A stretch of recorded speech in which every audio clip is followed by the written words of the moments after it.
All right, are we ready, Jessica? All right, let's stand and say the pledge. It is 7 o'clock. I pledge allegiance to the flag of the United States of America and to the republic for which it stands, one nation, under God, indivisible, with liberty and justice for all. All right, thank you everybody for coming. Jean, do you have any questions on attendance? Okay. Does anybody have any additions, concerns, or corrections on the board agenda? I had a correction on number 4 in copying and pasting last year's school board agenda. Last December, we had done a board member recognition. We do not have a board member recognition tonight, so I did cross that off on the electronic version. There was also a correction on just the date for the board bills, today's date. And then the last item agenda, since the board agenda went out on Friday, I've added a MOU to the letter G of new business, which you also all have a paper copy in front of you of that MOU. Does anybody have any questions for Brian regarding those changes? If not, I'm looking for a motion to approve the agenda. I'll second. We have a motion and a second. Is there any discussion? All in favor say aye. Aye. Opposed? Motion passes 6-0. Next up is open forum. Rules for open forum. 3 minutes per speaker. Open forum shall not take more than a total of 15 minutes. No complaints about individual staff members. All presenters will conduct their business in a manner that meets community standards for decorum. The board will not take action on items presented in open forum. Brian, did anybody wish to speak? Yep, Ms. St. Clair had signed up to speak. Ms. St. Clair, would you like to speak tonight? Yes, I would. Okay, the floor is yours. Okay. So I'm here to, I guess, suggest an extension for the bus route, the bus stop in Sandstone to the Sandy Pines. My reasoning behind this is there are no sidewalks for the students to walk on Old Military Road to Chris's, where the bus stop is originally. I know that personally, my elementary student that comes to Billison here, she leaves for her bus stop at Chris's at 6:30 in the morning. It's still dark. She walks by herself. I can't drive her all the times. I try to bring her on Tuesdays and Thursdays when I bring my preschooler, who also will be, well, is in attendance here as well. She'll be a kindergarten next year, so she will be coming here and also utilizing the bus. There are other families as well that would benefit from this. There's also been concerns of the students being harassed on their ways to school, pictures being taken of the minor students and posted on social media, threats to these minor students by grown adults on social media. It just really concerns me for all of the students' safeties. I mean, there's a total, I believe, of 6 students, but I really believe that this would be a good idea for them, being there's no sidewalks for these students to walk on. And these students, like I said, I will have a 5-year-old next year, there's a 5-year-old this year, there's a 7-year-old, there's an 11-year-old, and then there's an 8th grader and a senior as well that take this route that I know of. And like I said, I just feel like it's more of a safety issue than anything, you know, with the no sidewalks. And I just wanted to bring that up for discussion, thought. Okay, so I think what happens is Brian will get back to you by Friday, or I don't think, but Brian will get back to you by Friday to let you know. So you're requesting to add a bus stop. I just want to clarify that. Is that correct? Yes. Okay, and have you asked Sarah at the bus garage? Yeah. You've talked with her? Yeah. Okay. Yeah. I Alright. spoke with, have I spoke with you, Miss Scully? Okay, I've spoke with Miss Hinckley at the high school. I have spoke to her a couple times about the issues Okay. that we were having, and and about the threats on social media and the no sidewalks, and I've ran it by, Mr. Masterson as well. Okay. I let him know that I was gonna be here too, of course, but it has been brought to attention, yes. Okay, thank you. You're welcome, thank you. Would there be two different bus stops each morning and evening then, because the ones that go to Finlayson versus the high school, is that right? Yeah, there would be one, the Finlayson bus would come to the apartments at 6, must be Right. 6:40 or 6:45, and then come up here, and then they'd have to come back for the Hinckley students as well. Okay. Yeah. Just to clarify, thank you. You're welcome, thank you. That'd be in addition to the Chris's stop? Cause I'm- they couldn't pick up all the kids. I'm guessing because there are other students that board at Chris's as well. That's what I thought, like, it's supposed to be- Yeah. Do you have all your information? I do. Okay. Thank you. Thank you. Next up is the consent agenda. Does anybody want anything pulled from the consent agenda? Did you add anything, Brian? Nope. Right, I am looking for a motion to approve the consent agenda. I'll move that. I'll second. There's a motion and a second. Is there any discussion? All in favor say aye. Aye. Opposed? Motion passes 6-0. Next up is the bills. If you have questions on the bills, please state the page number and the bill number. Did anybody have any questions?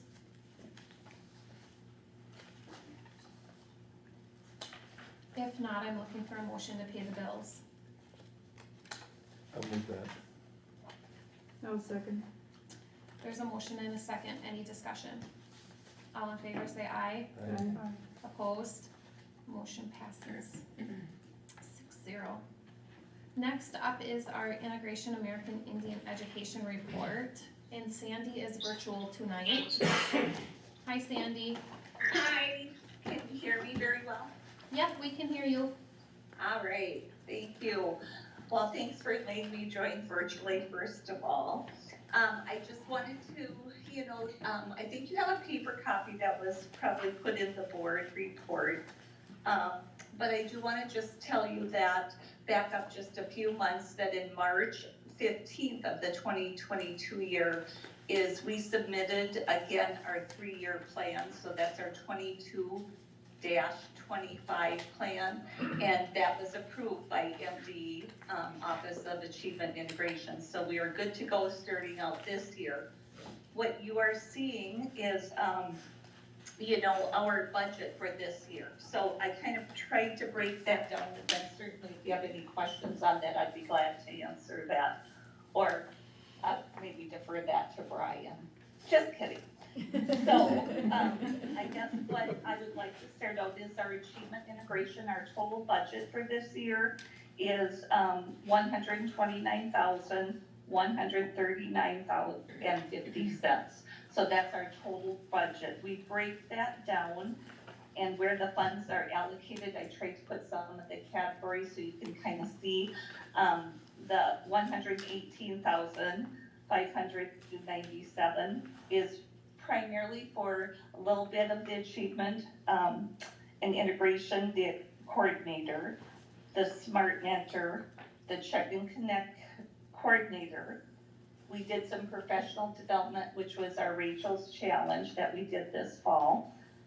We put in some of our professional development, the check and connect training that we were able to train. I believe it was 12 different staff from the HES and Hinckley-Finlayson High School as well. And then we put in some of our reading curriculum training that I believe is up and going at the elementary. So we kind of used up a lot of that money towards those areas. Always in our achievement integration, we allocate what we call our incentive funds.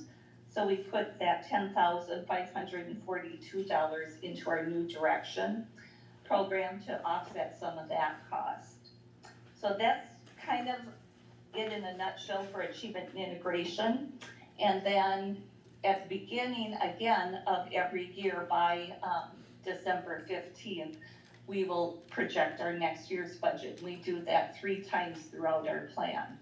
So that's kind of how that goes.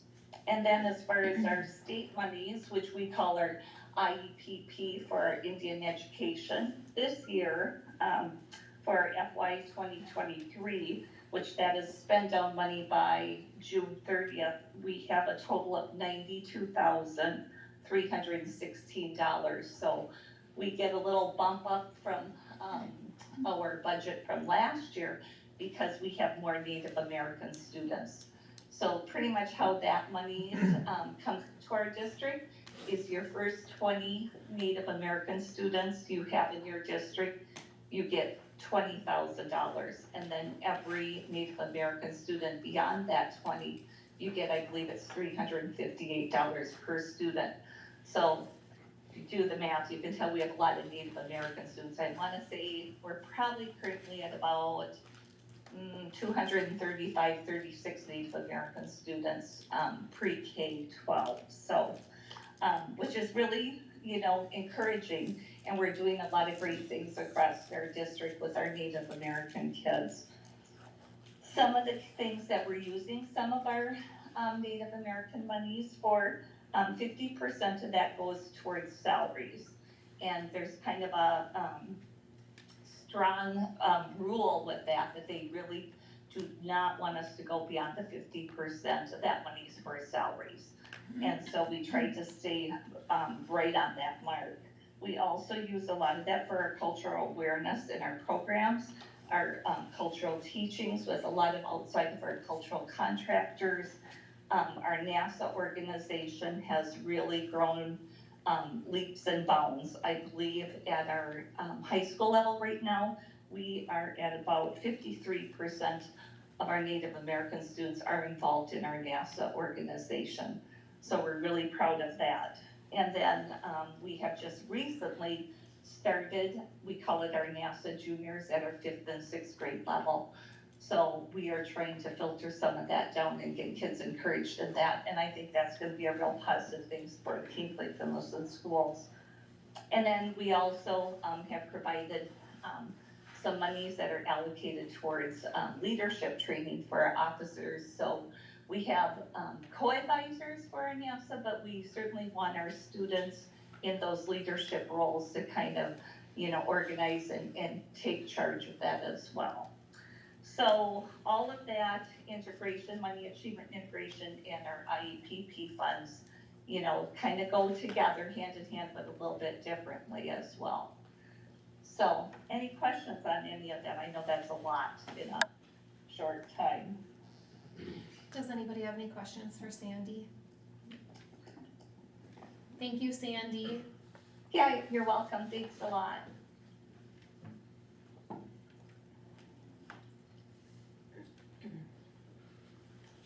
All right, next up is Jonathan with our World's Best Workforce Report. So it's the big document, one of the big documents in your packets there. This report basically talks about all facets of the school and what we do. It has policies within it for looking at teachers and looking at evaluation of teachers, evaluation of principals. And it's supposed to work a little bit with Sandy's report. So it does work a little bit with achievement integration. As Sandy and I work together more and more on it, we start to write goals that are very similar and integrate those goals together. And that's really what I wanted to highlight in this report. There's 5 areas of goals that we write every year. All students are ready for kindergarten. All students in 3rd grade achieve grade level literacy and closing the achievement gap. All students attain career and college readiness before graduating, and all students graduate from high school. Last year we met or partially met all 5 of our goals. And the ones that were partially met, some of them, the 2 or 3 of them were, 2 out of the 3 were we were very close to completely meeting. So we were making really good strides in that. Our one I'd like to really highlight is our Native American reading proficiency gap really closed last year of 14.7% to 9.1. So over 5% last year that it closed, and that was a big closure for what we were predicting. So, and that's one of the goals that we look at for achievement and integration as well, so that Sandy and I work on together. The goals for this coming year are also on there. They're very similar. A lot of times we're looking at the change in percentage. The one goal that doesn't work off of a previous year is all children, or not that one, but all students gonna achieve at a third grade level. So we're basing that goal off of last year's second graders coming into third grade. So we're making a goal for that group of kids rather than basing it off of the previous group of third graders. So we're trying to make that goal, since we make it every year, we're trying to make it based off of a set group of kids and not a set number from the year before.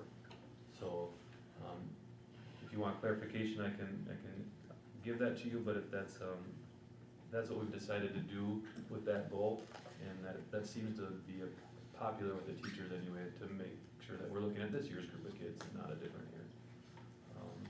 And then I guess, Brian, I'm asking for that plan to be approved tonight. Correct. Yep. So if you have any other questions, I'll take them. Otherwise, I'd be looking for approval for our World Best Workforce Plan. Does anybody have any questions for Jonathan? If not, he is looking for a motion to approve the World's Best Workforce Plan. I'll second. There's a motion and a second. Any more discussion? All in favor say aye. Opposed? Motion passes 6-0. Thank you, Jonathan. Thank you. Superintendent's report. Just a reminder, next Thursday, the 22nd, we're gonna do our traditional staff breakfast. We'll begin serving about 7 a.m. We're gonna start, some of us are gonna start showing up. Bonnie has gotten quite a bit of pancake mix, so we'll start making a mix of pancakes at 6 a.m. But certainly if you wanna come as early as 6, you can, otherwise we'll start serving about 7. So if people could come then, if you're able to, and we plan to bring up food to Finlayson after that, serve the bus drivers as well, but that's coming up pretty quick. So if you're able to come, please let me know. MSBA Winter Conference is right around the corner as well. We do currently have 3 board members who have signed up and are registered to go to that conference, so we'll get more information on carpooling and things like that as we get a little closer to January, but that is coming up right around the corner. Since my mid-year eval is coming up in January, I thought I'd share with you just some goals, mid-year progress, if you guys have questions on that, of things that I guess I thought based on the goals I had set this year. Certainly be willing to take any questions or clarify anything for you. And then the last thing I'd like to share is if just annually we kind of share kind of where our first semester revenue is as far as ITV and ECMAC courses. We offer 7 classes in our high school that are taught by 3 separate teachers, and 72 students from outside of the Hinckley-Finlayson High School are taking those ITV classes, which you can see has kind of bumped back up our revenue after a couple of year drop. We were worried during COVID that what was going to happen with our ITV, and we're seeing a nice healthy bounce back so far this year with a lot of kids taking our classes from other schools, so that was pretty encouraging to see that we're seeing a little bit of a bounce back in ITV funding. Otherwise, any questions for me on anything in my report? Is that accurate, $99? That seems like a weird number. For 2020? I will double check on that. I mean, it's passed now, but. Any questions for Brian? All right, next up is high school principal, Kim. Good evening. First thing on my report is the attendance updates, and you can see there's the last 3 years of attendance, and right now, for November to November, we're at 89.59%, so you can see that attendance is up from the last 2 years. We continue to meet weekly as an office team to look at attendance data, making phone calls, sending out reports as needed when the kids aren't there, and so we're continuously working to make sure that that number is increasing. The second thing on there is academic data. Lots of different data on there, but kind of the big thing to highlight is that our 7th grade failure rate dropped from 40% to 19% from last year to this year, and what that is what we think that is due to is the 7th grade teachers met this summer, created a syllabus that's the same across all content areas. They are working on planners with incentives. They all have the same expectations in all the classrooms. They work together as a team to really make sure that students are being successful, and we can see that based on the first quarter that we have a decrease in failure rate in 7th grade, which is a really awesome thing to highlight. Any questions on either of those two right off the bat? All right, the next thing, the high school is going to be trying out an online hall pass system starting after winter break. This system is used to kind of help increase school safety across the building. We have had issues with students not being in place. A student wants to meet up with a friend, so he'll ask his teacher to leave, and this student will ask this teacher, and the teachers don't know that they're meeting up. And because we don't have hallway monitors or things this way, it'll make sure that we can monitor who's in the hallway at what time. We can limit how many students are in the bathroom at one time. If students have like a no contact contract where they shouldn't be together, it'll automatically deny them. If one student's out and the student requests a pass, it will automatically deny that they can go until that student returns to class. So it's kind of a way to, without having extra bodies monitoring, helping us monitor the hallways and kind of keeping things more safe in the high school. Several other high schools have used this. It was brought to our tech committee tech Jess Snell vetted it. We met with our leadership team to talk about implications for teachers. Ari and Jordan, as well as our NASA president, looked at it to give us some feedback. And so the plan is to share with parents. I included the parent letter that will be going home next week, share with families next week. Teachers will start getting trained next week, and then also on PD day after break, and then implementing it right after break. We will let students know also next week, kind of show them a little demo video of what it's going to be like. They use their Chromebooks. Basically what it is use your Chromebooks to request a pass. Teachers, instead of filling out a paper pass, will just type in a code, or can just hit approve on their computer, and the student goes. It lets the office know that a student's coming. If a parent calls and says, I need to pick my student up for a dentist appointment, Bridget can just go in and send a pass to your student, and the student just gets it, can show the teacher, and can leave. So there's less calling the classroom for disruptions. Hopefully it will make things simpler for teachers as well as simpler for students.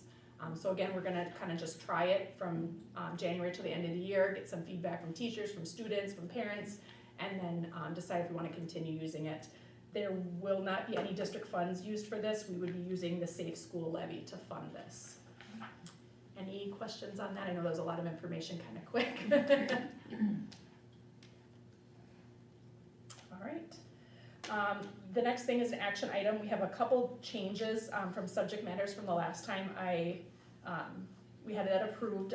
One thing is we would like to change the name from Epic English to Project English, so it's just a name change. And then Pine Tech has a couple changes to the names of some of their classes, as well as they're not going to be offering sign language because the instructor's retiring, and then also a change with a lab for one of the classes. So there's just a couple minor tweaks to our subject matter. Does the board want me to continue, or do you want to move on this action item now? I'll make a motion. We can make it after. Okay, I'll continue. Number 5 is the itinerary for the junior senior class trip, so that has kind of been finalized. So please feel free to look at that. If you have any questions, let me know. Number 6, we are going to be partnering with Family Pathways to do some bully prevention through their youth intervention and prevention program. Basically, it's an hour-long program, and we would combine 7th and 8th, 9th and 10th, 11th and 12th to do like a 1-hour presentation, and they kind of focus on healthy relationships, dating safety, bullying, internet safety. They do kind of like a bully prevention type program, so we would do that. There's no cost to the district. There's also follow-up that if we're seeing a concern with, let's say, 7th grade, there's a concern with cyberbullying, they can come in and work with our health teachers, and they have curriculum provided to do some follow-up around bully prevention. So we're planning to do that in January.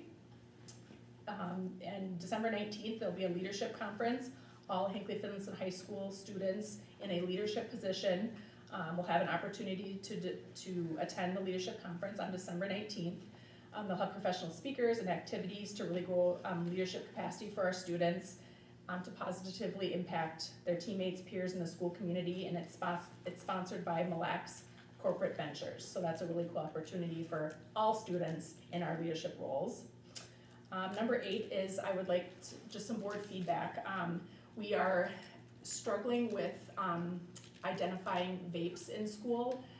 When we have a concern of a smell or that students are vaping, we usually pull them to the high school office to try and identify if they have them on them, and they're hiding them on their person, so we're not able to find out where they are. So what Essential is doing is they have a metal detector that if students are suspicious of having a vape, can use that to identify if maybe they're hiding it on their person, and then we would then call parents to come up and help us with that if we suspect that it's on them and we identify that there's maybe something hiding. So just kind of wondering what the board's thought is on purchasing something like that and using something like that to help with the vaping problem. Is it legal to do it? I would assume if East Central's doing it? We haven't reached out to our attorneys yet, Okay. wanted to see your guys' feelings first. We would do that next, Okay. after hearing kind of Is feedback there from the metal board. in all vaping? Cause I know at MSB, one of the things is like it can be in the string of a hood, or, I mean, are they all metal? Most are. This metal detector that they use doesn't detect small amounts of metal like in an underwire or something like that. It detects, and several schools are using it to help with that. So it's not gonna be foolproof by any means, but at least it can help us identify if maybe they're hiding something, and then having the parent come in and help us with that. Does it give like a false, what's it, false reading or something? If it detects something, parent comes in and it's just a regular ballpoint pen? Well, hopefully if we detect something, the student will show us what it is that maybe would have set that off. And then again, if they're not willing to, we would call the parents and have them come up, and go from there. We wouldn't, I mean, things can happen. You can't, you know. Nothing's 100%. Yes, foolproof. right. Sure, okay. But vaping is still a very big problem in school, right? I wouldn't say a very big problem, but we still are having students vaping in bathrooms, and when we, get a report of it, we bring the students down, and we're not able to, we've only had maybe 3 students where we've been able to find it on them because they're hiding it on their person. I know they have those monitors, didn't we talk about this before? Kind of like smoke detectors in the Yep, bathrooms and locker our rooms? Empower building has that, it has worked, they've gone faulty or false, they've given false readings too, but we do have them in the Empower. But they're like $1,000. They're like $1,000 a each. unit. For one. Yeah, and we have like all the bathrooms Yeah. at the high school. This There's one- no grant that we could, There might be grants, I guess. And I I'd could have to definitely look into that. Okay. This one is $150, it's very cheap. Just something to kind of help us figure out what's going on. But okay. Any Yeah. other questions for Ms. Henke? I think for $150, could be a headache for you to enforce it, but if we can get these kids not to do it, I think it's worth it.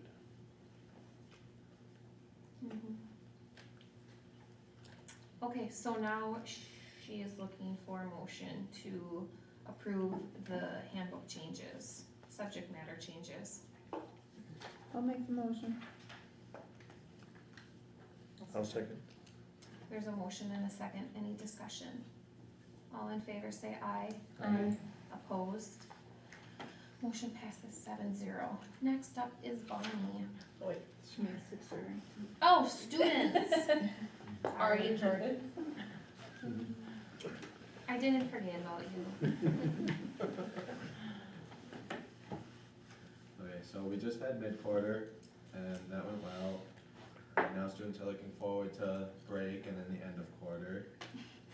PSEO classes are also ending pretty soon, and they're resuming January 9th.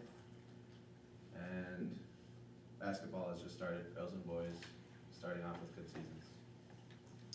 All conference honor band practice is this Wednesday, and our performance is January 7th, so that's exciting. It could be postponed, but that's not important due to the weather. Our band and choir's tonight, and band is this Thursday, so that's very exciting. I'm sure Mr. Sorm and Mr. Shinsky have been working very hard. I know Mr. Shinsky has, but I'm kind of setting up the choir concert because I would have loved to see how well they're doing, because they are really, that's a great improvement because of Mr. Sorm. And the science fair is happening this Thursday for the 9th and 10th graders. If anyone's a judge, we'll see you there. It's very exciting. That's a really good opportunity for students to learn and kind of a more project type setting. Thank you, Ari and Jordan. Now, Mrs. Scullard, you're up. All right. Our PLC time has been really well spent this year on Wednesdays, early release. Giving us some time to really dig into Amplify. We had our Amplify coach on site today and tomorrow, and it was amazing. She came from Louisiana. She wasn't impressed with our snow and was afraid school was going to be canceled, but it'll be a really great reflection for our teachers to do their question and answer with her tomorrow. So we're really using that PLC time well. Wind time, this is something that we found out today with Amplify that we need to build back in with Amplify. K through 2 has 120 minutes dedicated to ELA specifically, and what we're finding with interventionists is kids are being pulled out during core, and we worked with Amplify this summer to see when the best time to pull them out for interventions would be. They're still missing too much core, so one thing we're going to work on, even if it happens mid-year, is kind of blowing up our master schedule to see if we can find some time to build wind time back into that, because kids cannot be missing core. So we still have time to work on math win, and a lot of that's being done with IXL. Conferences were well attended again. You can see 93% at FES and about 86 at HES. A lot of our contacts were made via phone, Google, whatnot, just because that was the first day of our overwhelming attendance issue with sicknesses. So over Christmas break, we're going to have some changes coming at HES. We're going to make the big swap from the speech room and our pre-K are going to swap positions. That does come with some frustration, some anxiety, some stress, but really we have to do what's best for kids, so we're going to do that. And then we have Go Wild classes coming into Hinckley starting this week. So really good opportunity for our 3rd and 4th graders. It is based on free and reduced, so unfortunately FES doesn't qualify. Really get some really great exposure to different foods and different ways to prepare food for our kids. A couple other things going on at Hinckley. Joe Lattimore has looped in Matt Glowacki to start some MCA branding for our, really amping up our MCA fire. I'm looking at bringing in the Raptor Center, which is also based on our free and reduced numbers. So again, Finlayson isn't eligible for that, but it's a free option. They'll bring in some birds right into the school, so working on setting up some dates for that for HES. We are also doing the Family Pathways Youth Intervention and Prevention in January. Already talked about Mr. Sorum and Ms. Oshinsky. They did an amazing job up here at the FES program on Friday. Just fantastic. They both did an amazing job. We have our concert down at Hinckley this Friday, so if you are available, come in and see what Mr. Eves and the crew has done down there. And just like Jordan talked about, everybody looking forward to winter break, I think our staff are as well. So that's what we got going on at the elementary. Good things. Are there any questions for Bonnie? Thank you, Bonnie. Can I ask one question though? For winter break, you had up till January 2nd, but you have something on there that couldn't have school January 2nd or whatever? Yep, we're gonna get to that a little bit later in the agenda. Okay, I was just wondering. Yep. That was, thank you for catching that, that was before this happened, so we'll get that changed. That's a great question. Next up is board committees. Does anybody want to present from their committee? I had a PD meeting. There wasn't a whole lot to report here. There was a lot of going over the agendas for the upcoming PD days. So if anyone wants to see those, I'm sure Jonathan would share them, I think. I had a couple of SCRED meetings. The regular SCRED meeting, we went over the audit report and the early childhood reports. Everything was within scope. They didn't have any concerns, so that all looked well. And then we did have an emergency meeting last Wednesday to go over the vision flooring. The quote came in and SCRED was responsible for 50%, which was $24,419. So we had to meet to vote on whether or not to pay that bill, and we did vote to pay that bill. It comes with a 20-year warranty, and then those funds do not take away from a different, those funds weren't allocated for something else, so it was just funds out of the general fund. So hopefully that ends the vision flooring problem. Fingers crossed.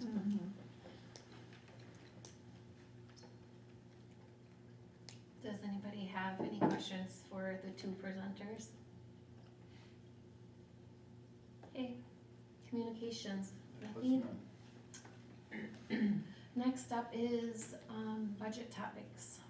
The big one's coming up in just a little bit in the agenda where you will hear the truth in taxation presentation and approve the levy. So that's really the big thing that happens this month.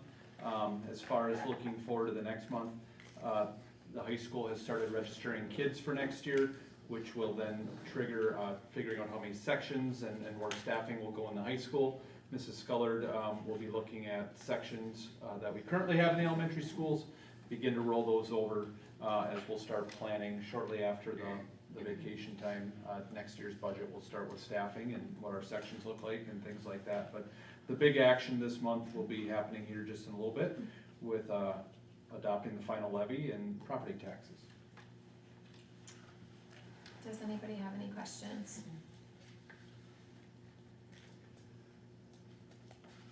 Next up is the policy approvals that we have. Did I forget one? Inclement weather days. Oh, home learning and inclement weather days. Good timing. We got a good practice with this about a month ago with some sickness, but with a pending snowstorm coming, it was gonna be in here whether there was a snowstorm coming or not. But any questions or final input on the home learning plan for e-learning days for this school year? No. Okay. We'll see what the weather does for the next couple days here. Okay, next up then we have 3 policies that are new. The 4, harassment and violence, student discipline, bullying, prohibition policy, and then the 4th one Is the is. school meal policy, sorry, Jody. Okay. We had approved that in October, but since our November board meeting, both the Attorney General and MSBA has come out with updated policy language. We were already following the language in practice, but our policy needs to match what is actually happening. So just updating the language based on MSBA and the Attorney General for the last one. Does anybody have any questions on those 4 policies? Would you all like to approve all 4 policies at once? Sure. So I would be looking for a motion to accept the 4 policies. I'll make the motion.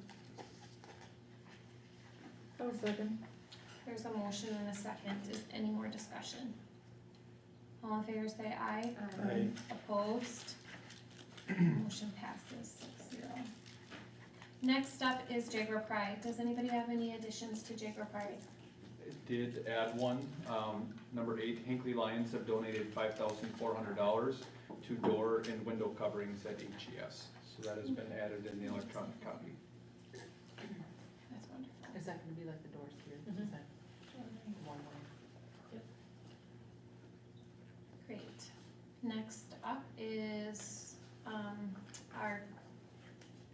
Truth in Taxation hearing.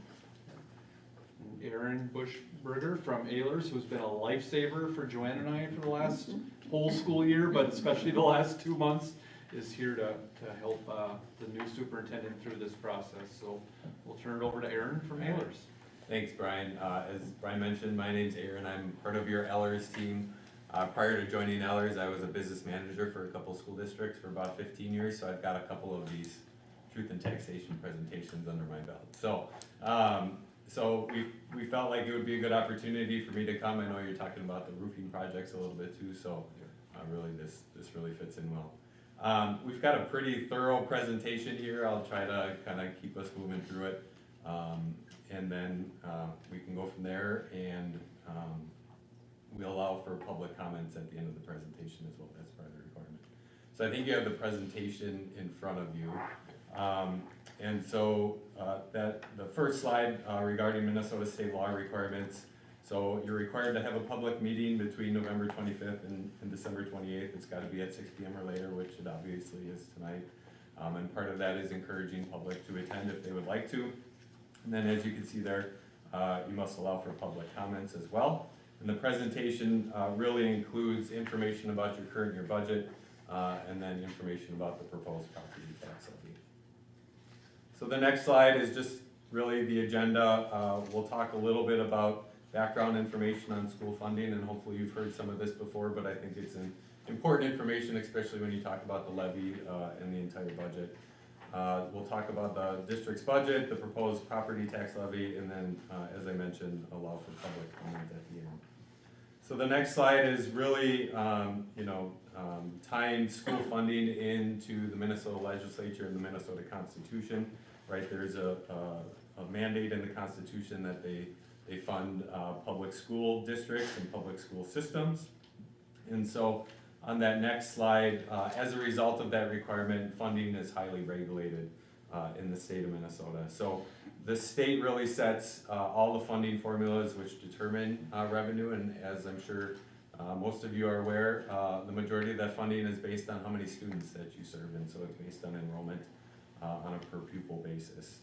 The state also sets the tax policy for local schools, and then they really set the maximum authorized limit for your property tax levy. So the majority of your property tax levy is mandated by state law or state statute. There are 3 programs where the voters can approve an increase in your levy. It's an operating referendum, the capital project levy, and a building bond, which I know you have voter approved building bonds on your levy. And then just kind of related to that state funding piece, 2 of the largest state funding programs are your general education funding, which is tied to enrollment, and your special education funding as well.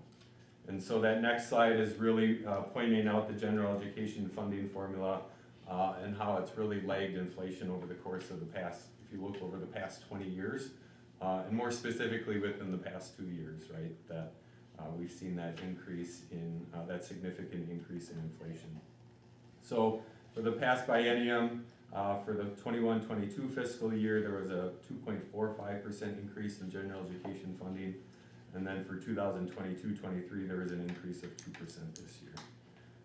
So at the bottom there, you can see if over the course of the past 20 years, funding would have kept pace with inflation, it would equate to about just over $1,200 per student in additional funding over that time. So for your district, right, that would mean well over $1 million on an annual basis if that general education funding would have kept pace with inflation. So the next chart, the next slide just shows a chart representing kind of what I just said. That orange dotted line is the general education funding formula over the course of the past 20 years. And that solid blue line is if that funding formula would have kept pace with inflation. You can see on the far right-hand side there, that sharp increase is the significant inflation that we've been seeing in the past couple of years here. The next slide is really pointing out the underfunding of special education. So you can see there in FY20, in fiscal year 20, statewide special education programs were underfunded by about $591 million. And by 2024-25, they project that underfunding to increase to $806 million. So that's, right, this is known as the special education cross subsidy, where you have to use some of your general fund dollars to pay for some of those programs. So obviously, with the two financial pressures there, what we typically see is either asking voters for additional funds or reducing budgets, or a combination of both. The next slide just really points out the fact that the change in the tax levy does not necessarily mean a change in your budget. As we'll show in a little bit here, your tax levy is responsible for about 10 to 15% of your overall budget, with the state funding being the majority of your revenue budget. That second little bullet there that says some increases in tax levies are revenue neutral, which are offset by reductions in state aid, and that's known as equalization. And that's actually some of what you've got going on right now, and we'll get to it in a little bit, but with the local optional revenue that Brian and I have been working on together, that's equalization is based generally on how much property value you have as the numerator and how many students that live in Hinckley-Finlayson as the denominator. So the state says the more property value you have per student, the less the state is going to pay, which shifts that cost, that burden on your local property taxpayers. And vice versa, it works just the other way as well. The next slide shows a difference in the levy cycle. So on the right-hand side, right, our friends at the cities and counties, this property tax levy cycle really runs well with their budget because it's all based on a calendar year. Where the school district world is a little different because our fiscal year runs from July through June. So it's just a little different than the property tax levy cycle and the city and county budget cycle as well.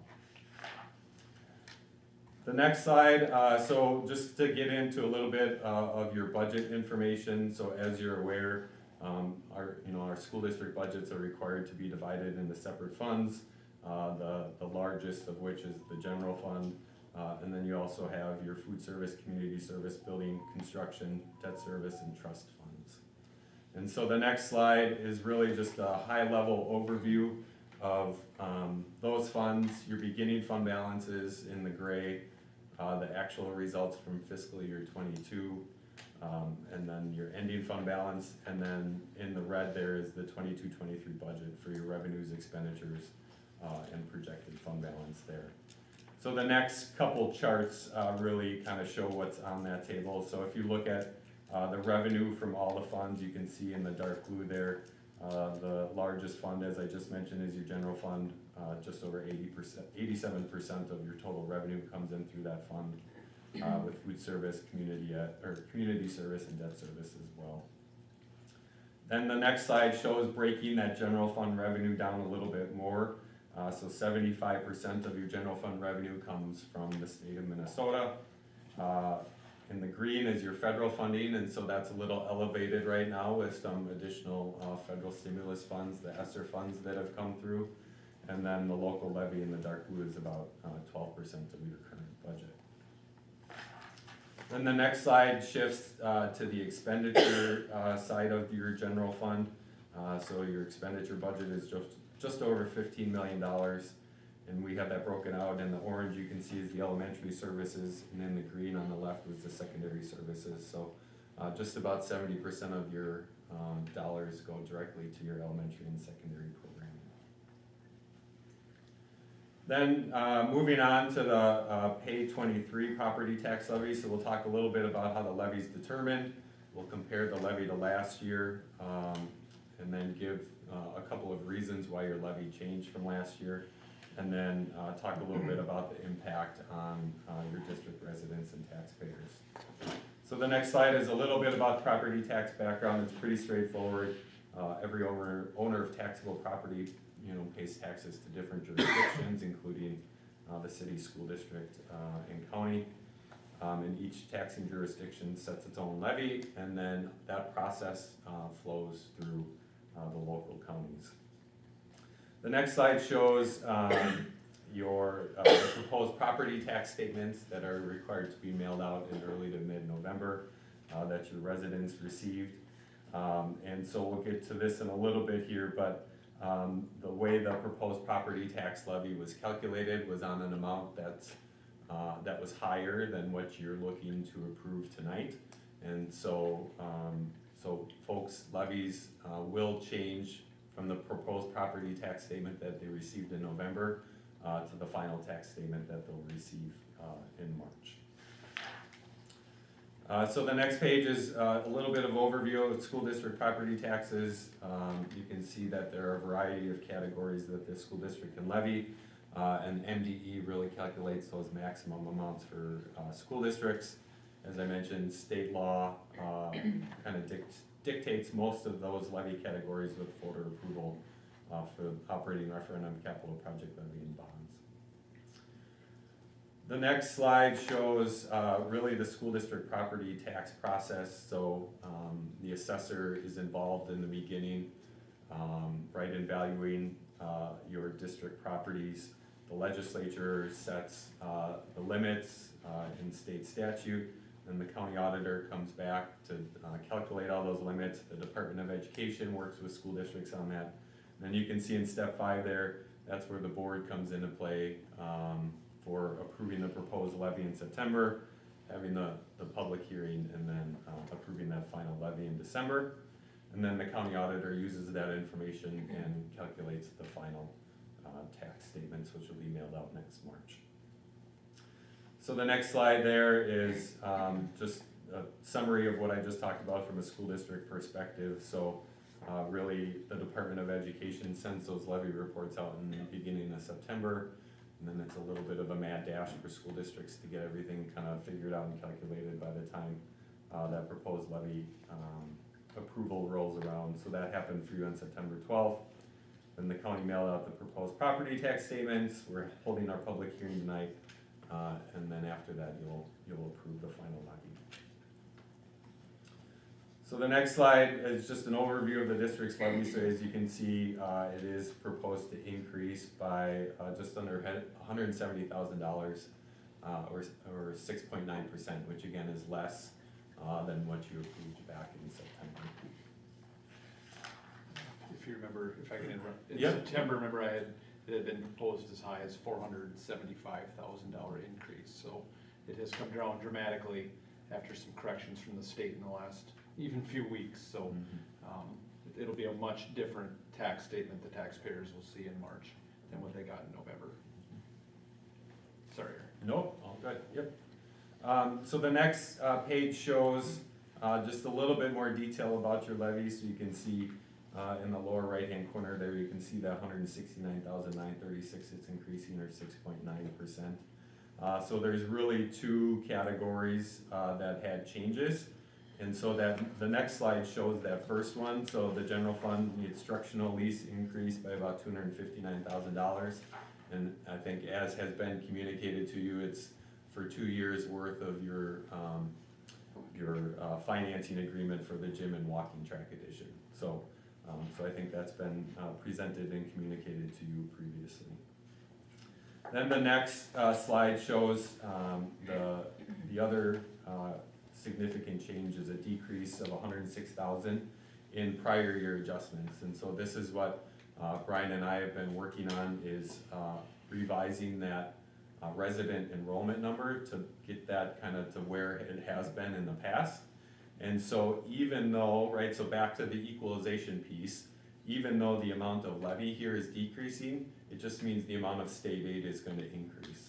So this isn't going to change the amount of revenue you receive. It's just going to on the hook for that portion of the local optional revenue. So, so those are kind of the 2 changes that you'll see there, which really kind of end up resulting in that 6.9% increase from the previous year.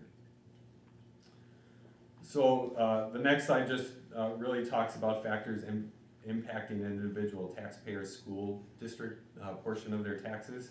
So a lot of what it boils down to is the change in the individual property and really how that compares to other changes in property within the school district. And we'll show you an example here. But overall, as we've been seeing kind of across the state, the total value of your properties has increased between 20 and 25% in total. And so if you think about your property tax levy in the form of a tax rate, since your property values have been increasing by 20% and the levy is only increasing by 7%, while folks may be paying more since their value increased, the rate at which they're paying has actually come down. So I think that's kind of an important piece to keep in mind too, that rate is actually decreasing from the previous year. And we'll show you a couple examples here too. So, so what's happening, right? We like to kind of refer to your property tax base as a pie, right?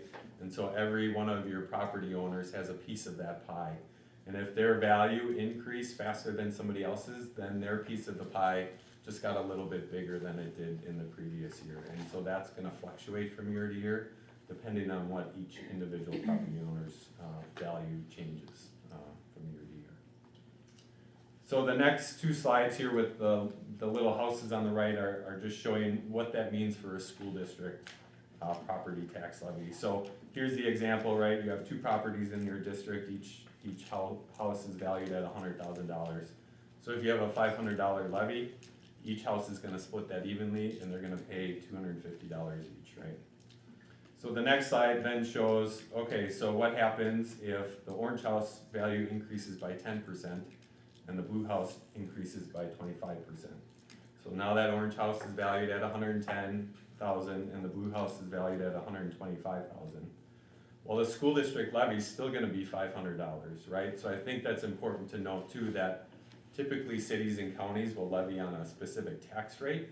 So as their valuation increases, the amount of revenue they can generate increases. But remember, school district levies are primarily based on either your debt payments that are already in place or the amount of students that you serve. So just because the value of your properties in the district are increasing doesn't mean that the school district levy is gonna increase. So the school district is still gonna generate that same $500, but now that the orange house is valued less than the blue house, they're gonna pay a smaller portion of that pie, right? They're only gonna pay the $234, where now that blue house is gonna pay for $266 of that $500 tab. So again, it's kind of constantly in motion from year to year as far as the valuation changes and how much each individual property owner is paying. So that's a little bit about kind of big picture levy for the district. What we like to put together, and I think you might have seen these in the past, is a 4-year comparison to really show what property taxes have, how they've impacted different types of property. So we've got some examples here that show no changes to really just isolate the school district portion or the school district tax rate, and then we're also going to show a house that has increased 29% over the course of the past 4 years, which is kind of on average what we've seen houses in your district increase over the course of time. So the next page is this table that's really hard to see. So I'm not going to go through that, but the next few slides are some graphs that represent the same information that's in that table. So we're going to skip right over that table and go to something that we can hopefully see a little bit better. So this first one is an example of a $200,000 residential homestead property with $200,000 house. And this is assuming no change in property value. So it was $200,000 in 2020, 2021, 2022, and 2023. So as you can see, if we isolate that tax rate that I talked about, your tax rate has really come down for that house over the course of the past 4 years, right? That in 2022 it was $615. In 2023 it was down to $512, right? So pretty significant decrease in that tax rate if you're looking at this year compared to last year. Again, due to that significant property value growth in the district. The next is a commercial industrial property, a $500,000 commercial industrial property. So you can see kind of that similar trend from a residential homestead where that tax rate has been decreasing over the course of the past 4 years. Then the next slide is an agricultural homestead property. So We take a look at your average acre, assessed acre, and it's at $1,500. Again, that's assessed, that's not necessarily what they're selling for, right? And you're gonna see something similar where that cost per acre is going down. And I think it's important to note as well that the school building bond ag credit has been phasing in over time. So last year, that credit was at 60%, and now this year it's at 70%. So that amount of decrease is actually more significant for that ag property because of that ag credit phasing in and increasing over time. And then on the bottom there is, or on the next one is seasonal rec properties, so your cabins. And so you're gonna see kind of that same trend over the course of the past 4 years, that decrease in the tax rate from that. And then that final graph in the red there, so this is looking at a $200,000 house, currently valued at $200,000. That has increased 29% over the course of the past 4 years. So if you can see, it's kind of in small numbers, that left-hand bar. In 2020, that house was valued at $155,000 and they paid $517 there. Then when you move to the right, then it increased to $161,000 and they paid $524. Then in 2022, it increased to $170,000 and they paid $515. And then on the far right, so now here's where that substantial increase, we assumed a 17% increase from $170,000 to $200,000. So their property value increased by 17%. However, they're actually gonna pay $3 less than they did in the previous year. So again, this is just an example, right? Everybody's value changed differently over the course of the past 4 years, but I think it's a good example to show that even though values have increased for your homes in your district, really the amount of tax burden for the school district portion has really stayed level over the course of the past 4 years. Then we've just got a couple charts on comparisons, and I think you've seen some of this information before as well. So this is from last year's tax levy, so this is the most recent year we have data and information. But so this is your the total school district property taxes on a $125,000 house. And so you can see really when comparing to your neighboring districts, you really have a lower tax impact and tax burden than some of your neighboring districts that pay that. So I'll just mention, you know, on the far right hand side is Mora. They had a significant building bond that was passed in May of 2020. Rush City, I know, has a pretty significant operating referendum as well that that has kind of caused that shift to the right for those two districts. The next slide shows, now this is the amount of tax impact based solely on voter approved levies. So looking at voter approved debt, capital project levy, and operating referendum. And as you can see, you're obviously on the lower end of that as well when it comes to voter approved levies from a tax impact perspective. And then this last bar chart shows the amount of voter approved referendum authority per pupil for fiscal year 22-23. And obviously, as you can see, right, the majority of districts currently don't have an operating referendum, with the exception of Pine City, Graham, Isle, and Rush City that are listed there. And then this last table shows your undesignated and unassigned fund balance as a percent of your expenditures, and really compares it to your neighboring districts as well. So I think important to kind of look, when you look at your district specifically, you've been around that 30% range, you know, a little bit higher, a little bit lower in a couple of years, but really kind of that consistent fund balance over time.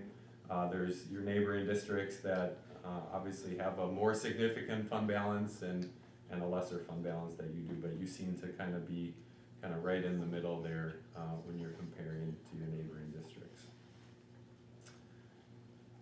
The next slide is, I think, an important piece to share as well. So it's the state property tax refunds and deferral program. And so taxpayers can potentially qualify for these 3 programs. I think that homestead credit refund program is kind of the most prominent refund program for the state. This applies to all homestead property, both residential as well as the house garage and 1 acre for any ag properties. And you can see that there's a refund there. There's a maximum refund for $2,900 for homeowners and $2,280 for renters. So I think it's important to note that renters can qualify for this program as well. We've learned that only about 70% of people that qualify for the program actually apply for it. So it's really an underutilized program, and so we just like to continue to communicate that message. The second one there is a special property tax refund program, and that's if any property owners saw a tax increase of at least 12% and $100 over the previous year. And the refund is 60% of that tax increase. So another potential program that folks can qualify for. And then finally, there's the Senior Citizen Property Tax Deferral Program. I think it's important to note that it's a deferral program, it's not a refund program, so you're really deferring those taxes until a later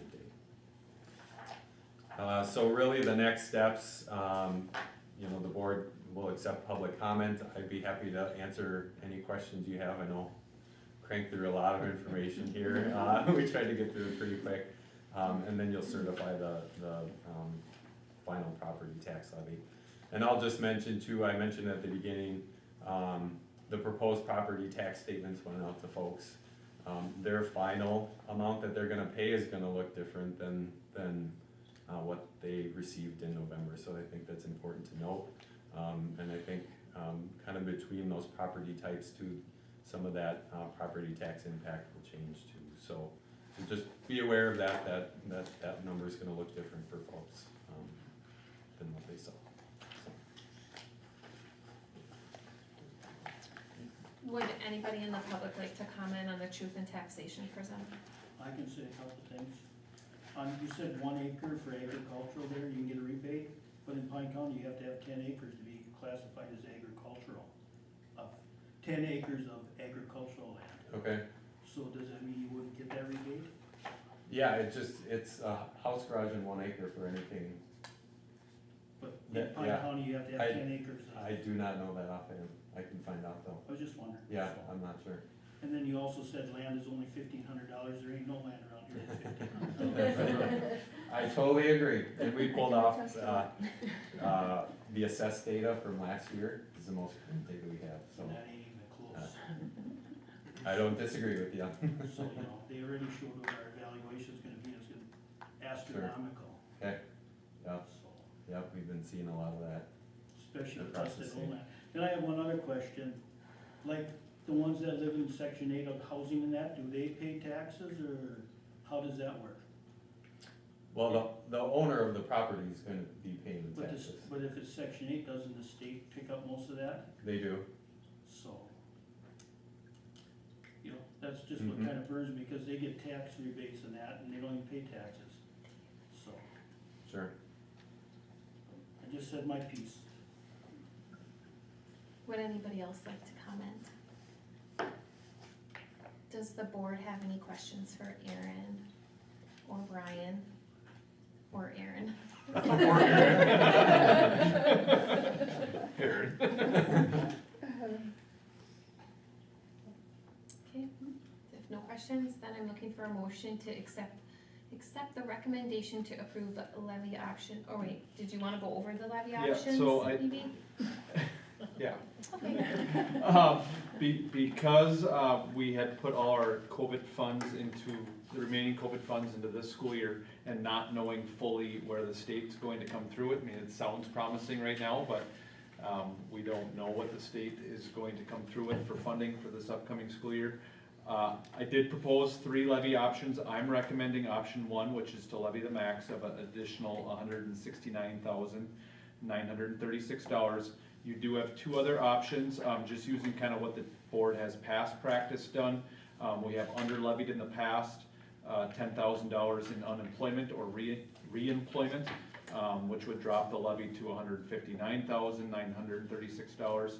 Or a third option of under levying that $10,000 and then an additional $5,000 in safe school funds. We are using that safe school funds for our school resource officer. You just approved some more of that safe schools funds for the e-hall pass. But that is an option and something the board has considered in the past as well. So you can see what those would bring our levy total to. My recommendation is number one, simply because we don't know what's gonna happen with the state funding source and with our COVID dollars expiring at the end of this year. A way to help keep some of that staffing and programming we have is my thought. Does anybody have any questions regarding the levy options to Brian? I've expressed my opinions to Brian. I would like to see us under levy with the economy and senior citizens and stuff. Everybody's struggling to survive. And I don't think we're in that bad of financial shape. I would like us to either do option 2 or 3, at least to say that we've under levied. That's my opinion.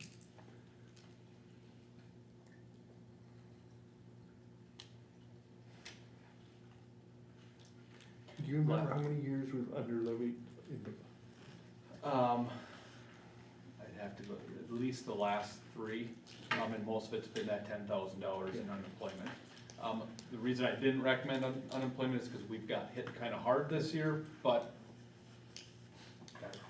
that's just fact. And why I didn't. I mean, the board in the past has under levied, especially in unemployment, the last 2 or 3 years.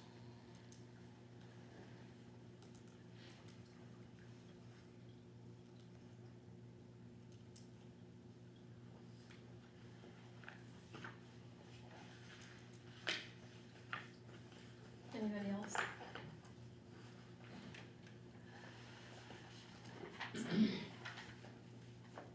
So Leo, are you changing the motion? I would like to make a motion that we do option 2, under levy 10,000 in unemployment.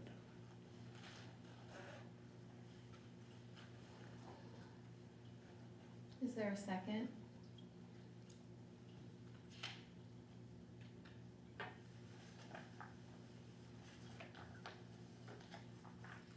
So that means your motion fails. Yep. Does anybody have any other motions besides approving levy option number 1? Dave's making the motion, For number 1, yes. yeah, I'd like to make a motion and we use option 1. Is there a second? I'll second. There's a motion and a second. Is there any discussion? All in favor say aye. Aye. Aye. Opposed? No. We'll do roll call. Shelley, Yes. Leo, No. Heather, Yes.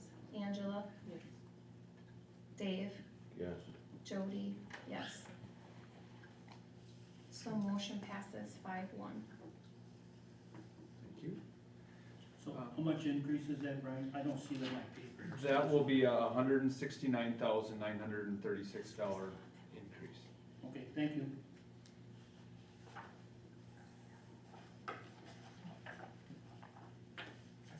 Okay.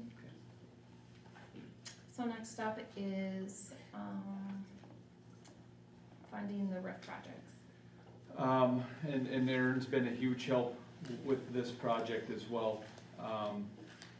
As we are also in audit season and finalizing that, which the board will see in January. When we were going through the audit, moving what had been coded under ESSER dollars, or what had been coded under long-term facility dollars got moved to ESSER dollars. What happened is, and then some of the projects that we had budgeted for came in under what was budgeted for. We now have $657,000 in LTFM reserve monies, which then, checking with Joanne, which isn't in your report, and taking some of the things we had already moved with capital dollars and things like that, we are down. It would bring our roofing project to still needing to be funded $58,278. We have underspent that with what we got in insurance on the school bus that we had budgeted for and the type 3 vehicles. With this LTFM dollars, And with what we've already moved around and with what we hadn't spent in capital dollars on the school bus, we should be okay using LTFM dollars and not having to go into the fund balance or take bonds. We still have those options. We could certainly go out of our fund balance and pay for that and work our way to pay our fund balance back. Or there's an option which you have seen, but we could take a facilities bond, and I have two links in here as well what those costs would be. The cost if we wanted to do a facilities bond, roughly they'd be about 11-year projects, and those payments come out right around between $90,000 and $95,000 over 11 years. It would come directly out of our capital projects, right off the top of our capital projects, but that is an option, we could do that. But in the last few weeks, we had found that we had those extra monies in LTFM, and with what we've already been able to move around and then save with capital, I would recommend funding the roof project out of LTFM monies and not have to go into our fund balance or do a facilities bond. I don't know, Aaron, if Yeah. I said that correctly? Yeah. Does anybody have any questions for Brian? My only question is, do we not always know the balance of our LTFM? Or when do we know the balance that's in there? We know the exact balance when the audit will come through, and one of the things Joanne and I are working to make sure we're in a cleaner picture of exactly where our LTFM dollars are, what's budgeted for. We won't have that COVID dollars that kind of offset some of that, so it'll be a cleaner picture going forward, but that's one thing Joanne and I have talked about, cleaning up just that budgeting process so we know exactly what's there. But we know exactly. So you would know that quarterly or monthly or yearly? I would hope we know monthly going forward, at least our running total. We'll know the exact total for sure, you know, when the audit comes out every year, but we'll have a much closer picture going forward. Does anybody have any other questions? So Brian's looking for a motion to accept the recommendation of paying for the summer roof projects out of the LTFM reserves. I'll make the motion. I'll second that. There's a motion and a second. Any other discussion? All in favor say aye. Aye. Opposed? Passes 6-0. Next up is committee and officer list. Just knowing that January is coming right around the corner, where the biggest thing our school board does is look at officers and things like that. So if you'd like to discuss changing roles, taking on new roles, vacating roles, let me know. This board will go through that process at our January board meeting. We do generally pick committees in July, which we've done, but they're all on the same list. So if you want to look that over and give me any feedback, especially on officers, let me know. Any questions or discussions? Then next up is a read-through of the 4 new policies for next month's. We are finally to the point where we're catching up. We have gotten everything added that we've needed to add, so now we're just kind of starting our review process, which is about a 3-year to get through them all. So just kind of starting with these. We have these will be up for review, for approval next month. Does anybody have any questions regarding the 4 policies? Code of ethics, chemical use and abuse, drug-free workplace, protection and privacy of pupil records. Next up is the purchase approval.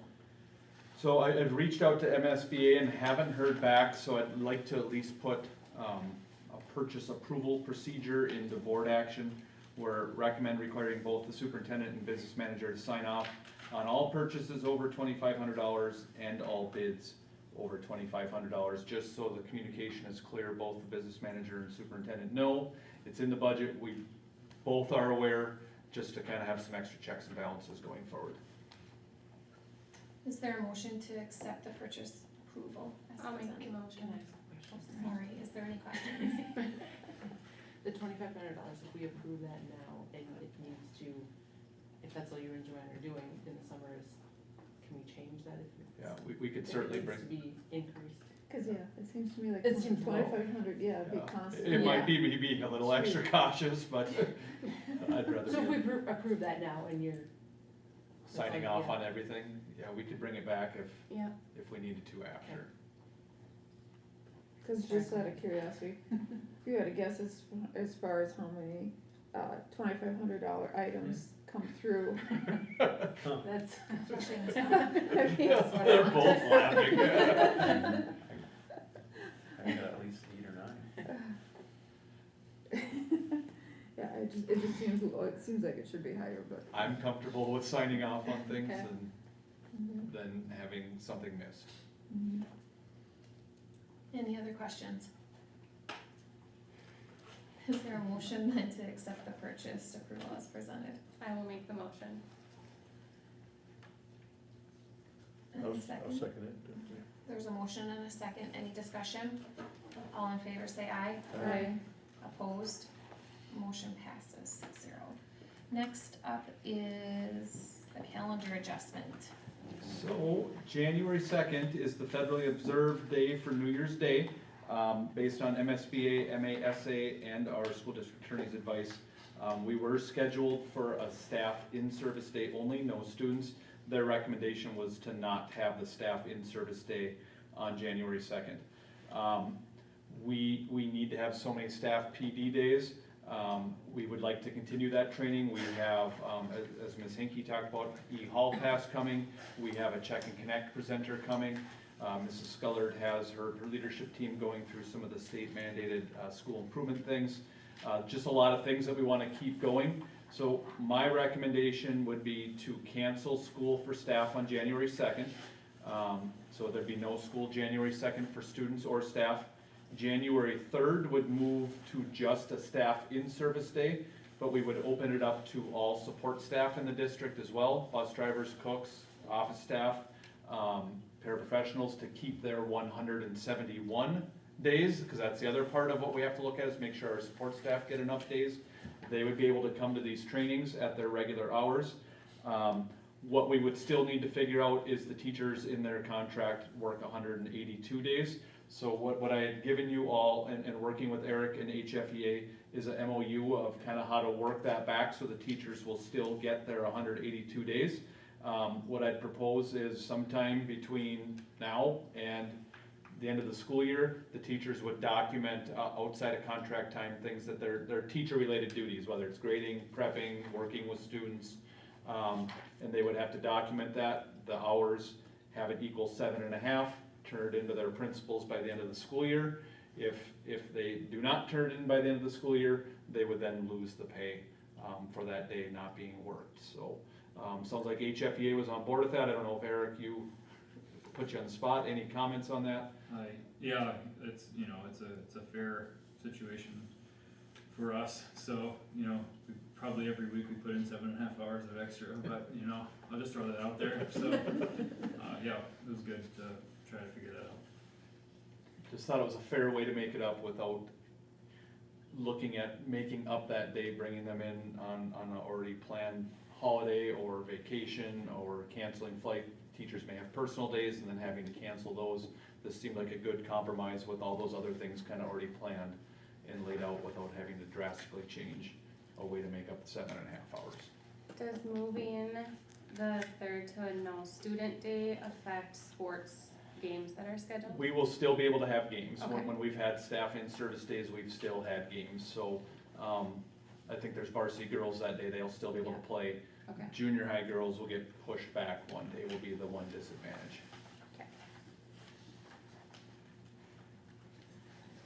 My question is number 2, for supervising students before and after contract hours.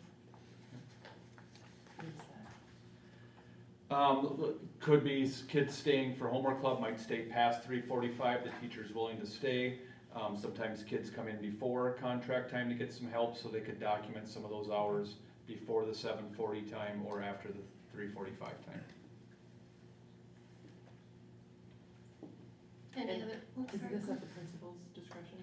The teacher would work it with the principal, so yes, they'd have some eyes on that.